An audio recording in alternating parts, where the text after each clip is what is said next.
स्वामी विवेकानंद एक ऐसे महान व्यक्ति थे जो अपनी जिज्ञासा, संकल्प शक्ति और बुद्धिमत्ता से आज भी संपूर्ण युवाओं के प्रेरणा के स्रोत बने हुए हैं। उनके द्वारा कही गई बातें आज भी हमें अपने लक्ष्य को प्राप्त करने और एक सही दिशा में चलने के लिए उत्प्रेरित करती रहती हैं। उनकी बातें में इतनी गहराई होती है कि यदि कोई उनकी गहराई को समझ गया तो उसे अपने लक्ष्य को प्राप्त करने से कोई नहीं रोक सकता।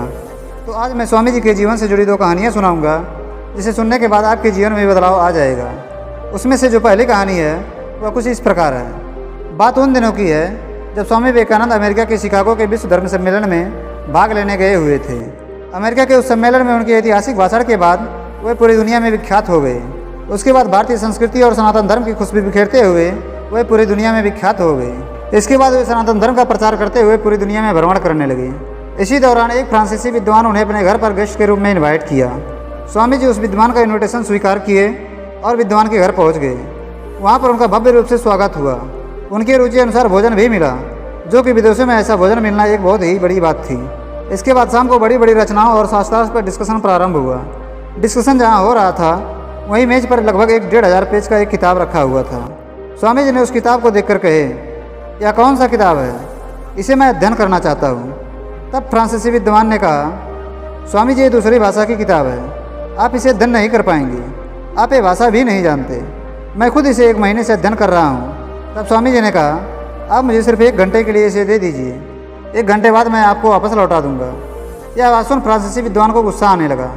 वह कहा, आप मेरे साथ ऐसा मजाक क्यों कर रहे हैं? तभी स्वामी जी ने उस विद्वान को विश्वास दिलाया। तब उसने वह किताब स्वामी जी को दे दिया। स्वामी जी ने उस किताब को लेकर लगभग 1 घंटा अध्ययन करने के बाद वह किताब उस विद्वान को वापस कर दिए।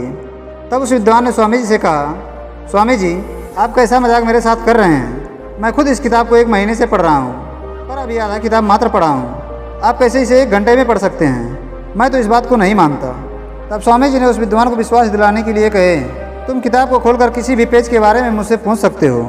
तब उस विद्वान ने अपना किताब खोला और उसमें से पेज नंबर 132 पर लिखे शब्दों को सुनाने के बारे में कहा।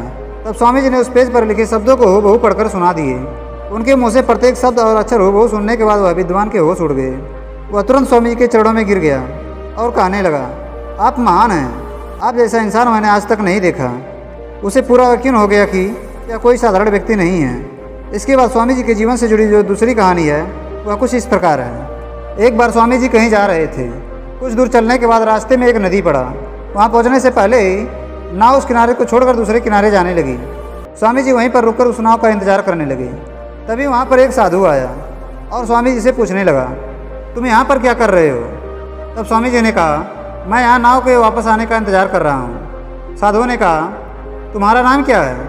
स्वामी जी बोले, मेरा नाम स्वामी विवेकानंद है। साधु बोला, अच्छा तुम वही स्वामी विवेकानंद हो जिसने अमेरिका में भाषण देकर पूरे विश्व में प्रख्यात हो गया है? स्वामी जी ने कहा, हाँ मैं वही स्वामी विवेकानंद हूँ। तब साधु ने कहा, तुम इतने बड़े विद्वान होकर एक नदी को नहीं पार कर सकते? देखो मैं अभी इस नदी को पार कर देता हूँ। वह साधु अपनी शक्ति का प्रदर्शन करते हुए उस नदी पर चलकर वापस आ गया और आकर स्वामी जी से घमंडी स्वभाव में कहने लगा, तुम इतने बड़े विद्वान होकर एक नदी को नहीं पार कर सकते, जबकि मैं इस नदी के ऊपर चलकर इस नदी को पार कर सकता हूँ। पर तुम मुझे ये बताओ, मेरे पास तुमसे ज़्यादा शक्ति होते हुए भी पूरी दुनिया तुम्हें जानती है, पर मुझे क्यों नहीं? ऐसा क्यों? स्वामी जी मुस्कुराते हैं और उस साधु से कहते हैं, तुम मेरे साथ चलो। इतने में नाव आ जाती है। स्वामी जी और साधु उस नाव में बैठकर जाने लगते हैं। स्वामी जी ने नदी पार कर उस केवट को 1 रुपये दिए, जिसमें से 50 पैसे अपने और 50 पैसे उस साधु के। इसके बाद स्वामी जी ने उस साधु से पूछे, तुमने इस नदी पर चलने के ज्ञान को कितने दिन में सीखा है? तब उस साधु ने कहा, इस ज्ञान को सीखने में मुझे 15 साल का समय लग गया और यह बहुत ही कष्टकर था। तब स्वामी जी ने कहा, जो काम सिर्फ 50 पैसे से चल जाता है, तुमने उस काम को सीखने में अपने जीवन के 15 साल गंवा दिए। यदि इन 15 सालों को तुम किसी समाज कल्याण के कामों में लगाते तो लोग तुम्हें भी जानते, दुनिया में तुम्हारा भी नाम होता। पर तुमने अपने जीवन के 15 साल उस ज्ञान को सीखने में लगा दिए जो मात्र 50 पैसे में चलाया जा सकता है। मैं अपने समय को उस काम में लगाया हूँ जिससे लोगों का कल्याण हुआ है, इसलिए दुनिया आज मुझे जानती है। इतना सुनते ही उस साधु के घमंड चकनाचूर हो गया। दोस्तों, हमें भी अपने जीवन में समय का महत्व देना चाहिए। हमें अपने समय को उस जगह पर इन्वेस्ट करना चाहिए जो हमारे आने वाले भविष्य के लिए उपयोगी हो।